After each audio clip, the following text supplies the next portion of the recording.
Infância. O modo como uma criança aborda o yoga é muito diferente do de um adulto. Considere o desenvolvimento intelectual de um e outro, e a velocidade da ação física de uma criança em comparação com a de um adulto. Embora o desenvolvimento intelectual da criança não tenha atingido o nível do de um adulto, a criança vê as questões com universalidade. O adulto é mais individualista. Além disso, a criança é mais rápida que o adulto em seu movimento corporal. Os adultos têm muitos problemas emocionais, a criança bem poucos, e se tiver algum, não é da mesma natureza que a do adulto. Se eu chamar a sua atenção numa aula, você vai se lembrar até o fim de seus dias daquele indiano que o reprimiu. No caso de uma criança, se depois de meia hora você lhe perguntar o que aconteceu, ela dirá, não sei. O sofrimento emocional de uma criança, de modo geral, dura poucos segundos. O do adulto acompanha-o pelo resto de sua vida. As crianças têm rapidez, não gostam de monotonia. Adoram a variedade e o novo de todas as coisas. Para você, uma postura deve ser explicada todos os dias, e mesmo assim você não consegue retê-la. Mas peça a um grupo de crianças que a faça em 2 segundos. Elas a executarão muito bem.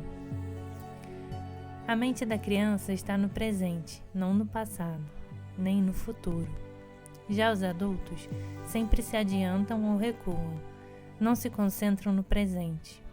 É por isso que temos de explicar tanto aos adultos para trazê-los de volta ao presente. A criança aprende mais depressa que o adulto por meio dos olhos. Se você der uma explicação muito longa, a criança já se entedia, mas se explica ou demonstra rapidamente para um grupo de adultos, eles dizem que não conseguem compreender. As crianças devem ser ensinadas segundo seu comportamento, e os adultos de acordo com suas circunstâncias emocionais e ambientais. Por isso, crianças e adultos devem ser ensinados separadamente. Não é possível a uma criança pequena frequentar um curso de yoga destinado a adultos. Mesmo que ela tenha interesse, você irá liquidar esse interesse se colocá-la na mesma classe dos adultos, porque ela logo ficará entediada. Os adultos precisam de meditação, mas se você pedir às crianças que meditem, elas adormecem quase imediatamente.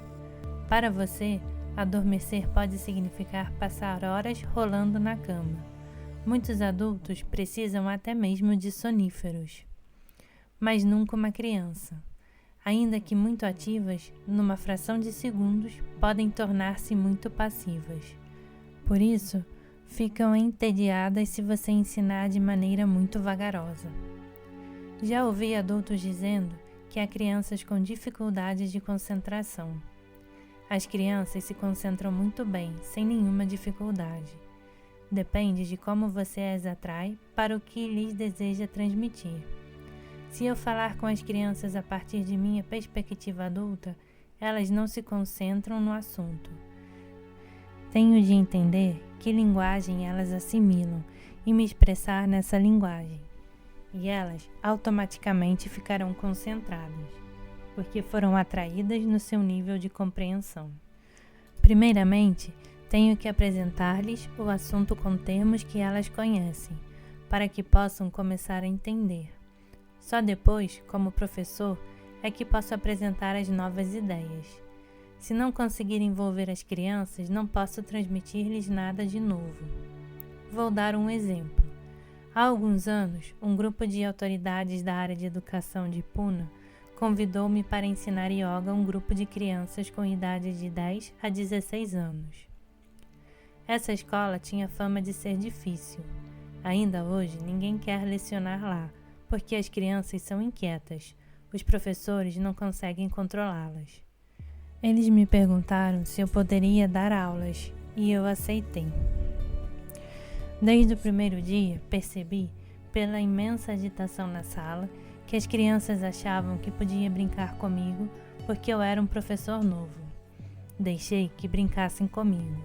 Se eu, no primeiro dia, tivesse sido muito severo, encontraria a sala vazia no dia seguinte, porque as crianças simplesmente não apareceriam.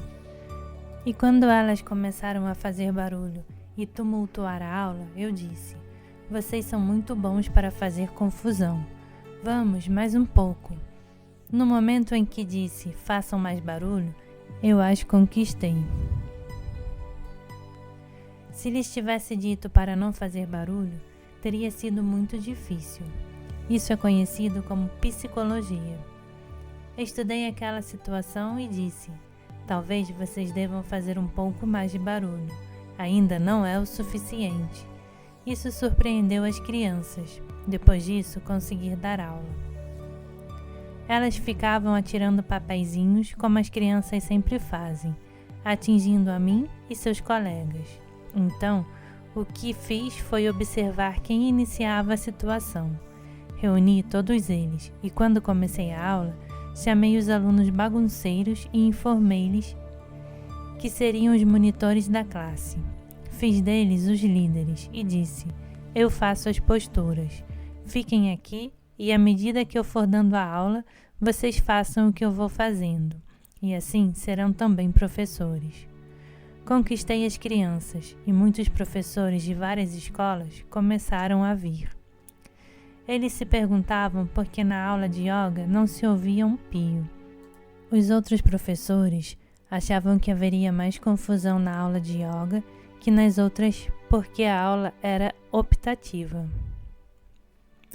Todos me perguntavam como eu controlava as crianças. Respondi: eu não as controlo. Eu não disse nada. Às vezes brinco com elas, só isso. Essa é a psicologia das crianças. Se eu me adequar ao nível físico e mental delas, posso fazê-las lentamente crescer. Mas, caso lhes diga: vamos lá, concentrem-se, não tenho a menor chance. Preciso ser astuto. Vamos lá, mas façam mais barulho. Depois, digo: eu amo vocês. Gosto de vocês porque vocês são umas pestinhas. É desse jeito que as crianças começam a adorar o professor. As crianças observam os seus olhos. Assim, os seus olhos devem ser tão observadores quanto os delas. As crianças são controladas pelos olhos, não por palavras. Você deve expressar as palavras com os olhos. Isso as atrai e a concentração acontece naturalmente.